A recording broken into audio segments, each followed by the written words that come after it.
Salut à tous, bienvenue sur ma chaîne, j'espère que vous allez bien. Alors aujourd'hui je vous propose la recette du Paris-Brest. Je vous laisse tout de suite avec les ingrédients et la recette en vidéo.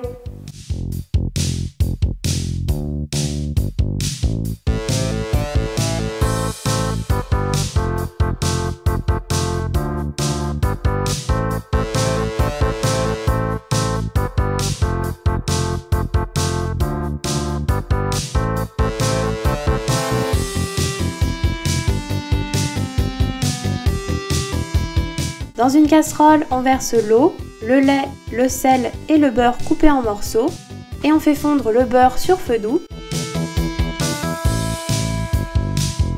Une fois fondu, on porte le mélange à ébullition. Puis on retire la casserole du feu et on ajoute la farine en une seule fois. On mélange bien avec la spatule.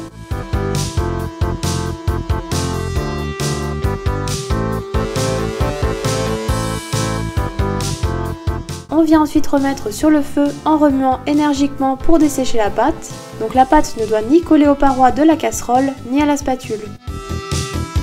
Puis on retire du feu et on réserve dans un saladier. On a alors réalisé ce qu'on appelle une panade. On vient ensuite casser les œufs dans un saladier. Et on vient battre à l'aide du fouet.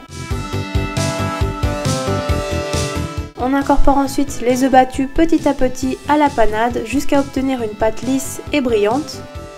Il est possible que vous n'utilisiez pas tous les œufs ou que vous ayez besoin de plus d'œufs, car tout dépend de leur taille. Il vous faudra entre 200 et 250 g d'œufs. Ici, j'ai utilisé des œufs assez gros et j'ai tout incorporé à la pâte.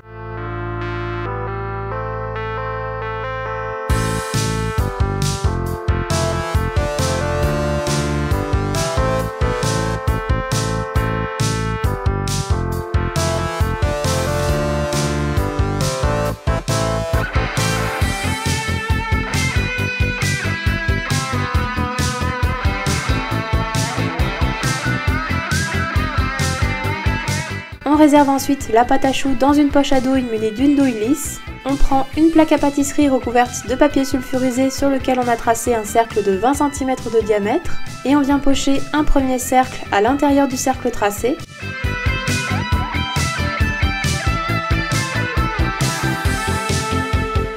On poche ensuite un deuxième cercle le long du premier, toujours à l'intérieur.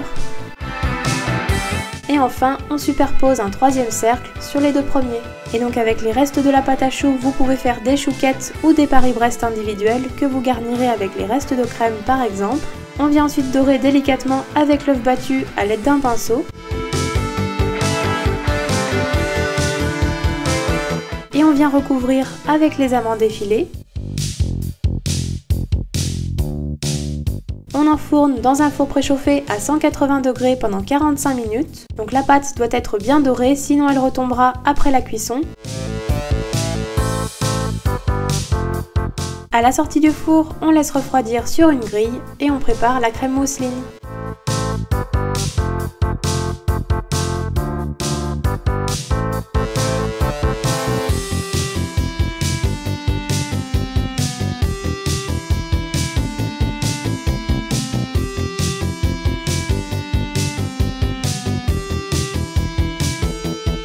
Dans une casserole, on verse le lait, on ajoute la moitié du sucre ainsi que les graines de la gousse de vanille et la gousse et on fait chauffer sur feu moyen. Pendant ce temps, dans un saladier, on verse les jaunes d'œufs et le reste du sucre et on fouette pour blanchir un peu.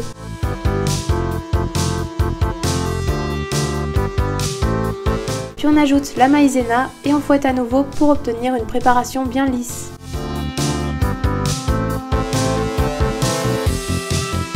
Lorsque le lait est chaud, on retire la casserole du feu et on en verse un tiers sur le mélange œuf, sucre et maïzena.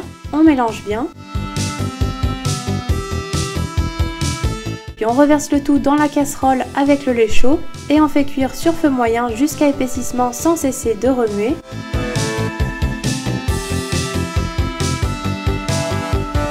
Une fois le mélange épaissi, on retire du feu et on réserve dans un saladier. On filme la crème pâtissière au contact et on place au frigo pour laisser totalement refroidir. Une fois refroidie, on vient retravailler la crème à l'aide du batteur pour qu'elle soit bien lisse. Puis on vient travailler le beurre en pommade. et on l'ajoute en 2 fois à la crème pâtissière en fouettant à chaque fois pour qu'il soit bien incorporé.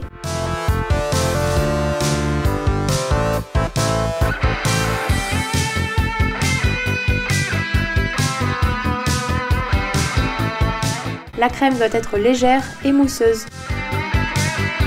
On ajoute enfin le praliné et on fouette à nouveau pour l'incorporer totalement.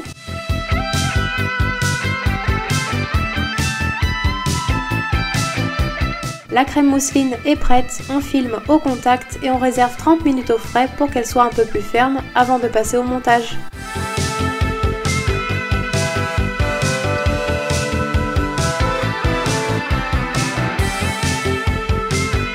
Pour le montage, on vient couper la couronne en 2 en positionnant le couteau un peu plus haut que la moitié de la pâte. On conserve le chapeau de côté. On vient garnir la base de la couronne, donc on dépose une première couche de crème dans le fond de pâte. Puis on dépose une seconde couche en formant des belles rosaces à l'aide de la douille cannelée.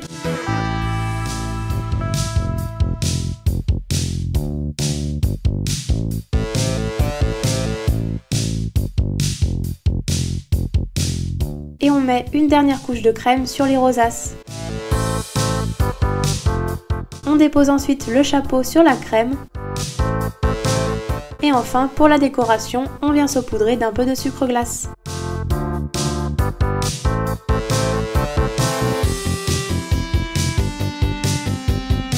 Et voilà, la recette est terminée.